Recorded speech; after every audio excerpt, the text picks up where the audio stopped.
सभी को जैन से की। जैसे कि मेरे प्रिय आप टाइटल और थंबनेल को देखकर आप अंदाजा लगाए हैं कि किस टॉपिक पे बात करना चाहते हैं। अब तक का सबसे बड़ा खुलासा, एक बहुत बड़ा आज मैं खुलासा करने चाहते हैं। वीडियो को अंत तक देखें, लास्ट तक देखें। आज मैं बात करना चाहता हूं एक बहुत ही रहस्य, एक छुपा हुआ राज जो काफी दिनों से छुपा हुआ है। मैं बताना चाहते हैं प्रॉफिट विजेंद्र सिंह मिनिस्ट्री की शुरुआत होने से पहले विजेंद्र सिंह का जो करीबी पास्टर है जिसका नाम है धर्मिंदर, और जब प्रॉफिट जी ने उनको वो चर्च में रखा था तो वो व्यक्ति कम से कम 2 से 4 के बीच में प्रार्थना करता था। और एक ऐसी जगह में प्रॉफिट विजेंद्र सिंह 9 बजे आते थे, लेकिन वो 2 से 4 बजे तक उसका प्रार्थना चलता था। लेकिन रिपोर्ट के अनुसार ऐसा बताया जा रहा है कि वो लोगों से कैश पैसा नहीं लेता था, और कैश पैसा नहीं लेता था, लेकिन बोलता था आप मुझे सोना दो, और वो लोगों से सोना लेता था और सोने की अंगूठी लेता था। गोल्ड गोल्ड वाला सोने का अंगूठी लोगों से लिया है, लेकिन मेरे पास उसके बहुत सारे प्रूफ भी है। मैं बीते दिनों में आपको बताएंगे। लेकिन आज मैं एक रहस्य जो ना तो लोग जानते हैं ना लोग पहचानते हैं, कितना इसने गंदा काम किया है। प्रॉफिट विजेंद्र सिंह का बीते समय में एक मीटिंग हुआ था, और जो भी इसने चंदा इकट्ठा किया था तो उसको इकट्ठा करके क्या किया, अमेरिका में चले गया। और विजेंद्र सिंह को पता नहीं चला कि कहाँ है कैसा है। वो सारा पैसा लेकर अपने बैग में रखकर चला गया, और 1 साल के बाद फिर इंडिया में आते हैं और फिर से विजेंद्र सिंह को टारगेट करता है। लेकिन आज मैं एक छुपा हुआ राज बताना चाहता हूं जो ना तो लोग जानते हैं ना लोग इसके बारे में कुछ बोल रहे हैं, लेकिन मुझे पता चला है, रिपोर्ट के अनुसार पता चला है और मेरे पास खबर पहुंची और उसमें बताया जा रहा है। आज इसी मुद्दे को हम आगे तक लेके जाएंगे, और हम बात करने वाले हैं कि जब लोगों से जबरदस्ती से ये बोलता था कि आप मुझे कैश में पैसा नहीं देना है, आप मुझे अपना सोने का अंगूठी दे सकते हैं, आप मुझे रिंग दे सकते हैं, आप मुझे सोने का हार दे सकते हैं। ऐसे ऐसे प्रूफ मेरे पास हैं। मैं आने वाले समय में सबका पोल खोलने पर हूँ, सबका साथ, मैं सबका विकास करूंगा। आपको धीरे और विश्वास बनाए रखना है, इस वीडियो में अंत तक देखना है, क्योंकि इसने बहुत सारे बहनों के साथ, बहुत सारे विश्वासियों को इन्होंने क्या किया है, लूटा है। वो भी सोने चांदी से, वो कैश पैसे में नहीं। लोगों से जब प्रार्थना चलाता था, प्रार्थना के नाम पर, ऑफरिंग के नाम पर लोगों से ऑफरिंग के कैश पैसे नहीं लेता था। बोलता था कि आप मुझे सोने का अंगूठी दो, हार दो, झुमके दो, ऐसे ऐसे इसने काम किए हैं। तो लेकिन मैं बताना चाहते हैं, जो व्यक्ति परमेश्वर के नाम को लेकर ऐसे चलता है उसका जीवन क्या होते हैं, आज इस वीडियो में हम बताएंगे।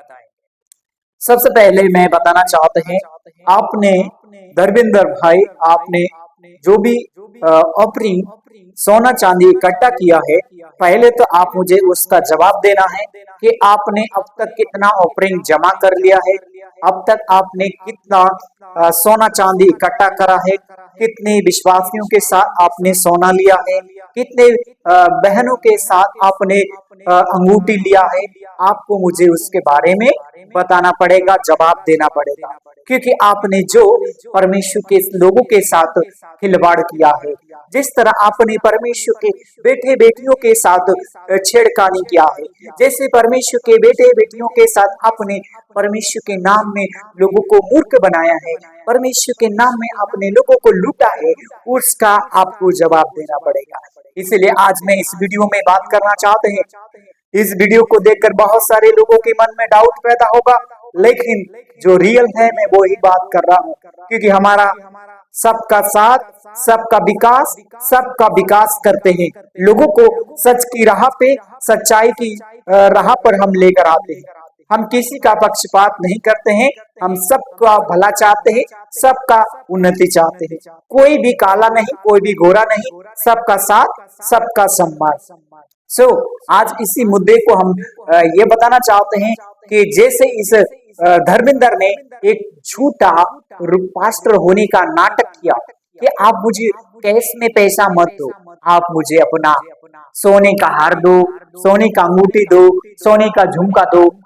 बहुत सारे ऐसे ऐसे सोने के चीजें इसने लिया।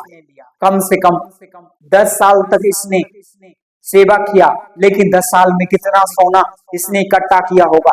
वो सब कुछ क्या किया, लेकर भाग गया, लेकर चोरी किया। परमेश्वर के राज्य में जो चोरी करता है उसका क्या होता है, मैं बताना चाहते हैं। जो परमेश्वर के राज्य में चोरी करता है वो चोरी का क्या होता है, उसका जो जनरेशन होता है।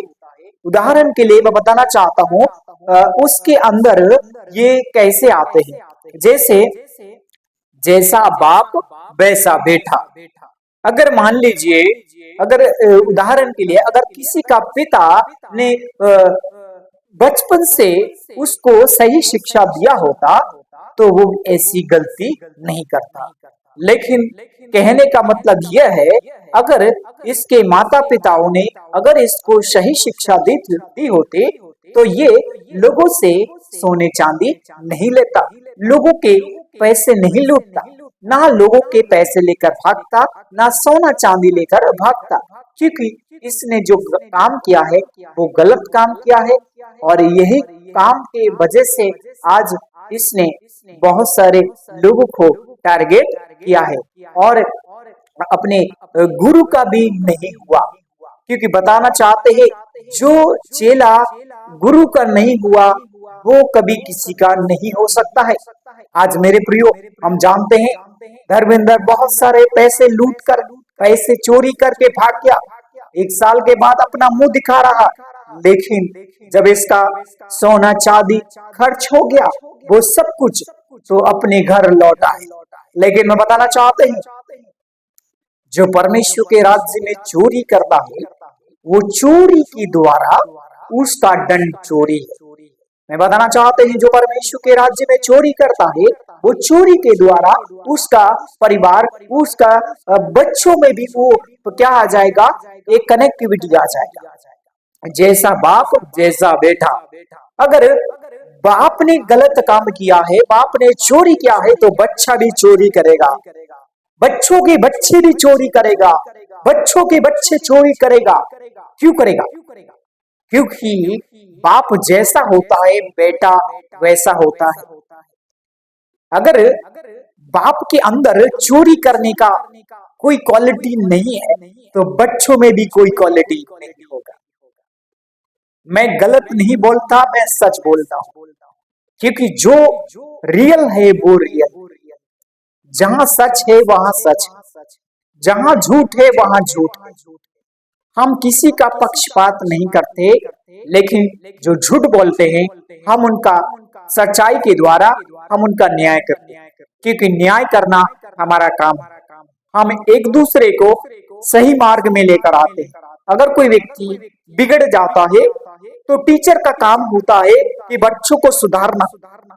तो हमको परमेश्वर ने ऐसे ही बैठाया है, जब कोई बच्चा गलती करता है स्कूल में तो उसके टीचर उसको डांटते हैं, तो वैसा ही हमारा काम है।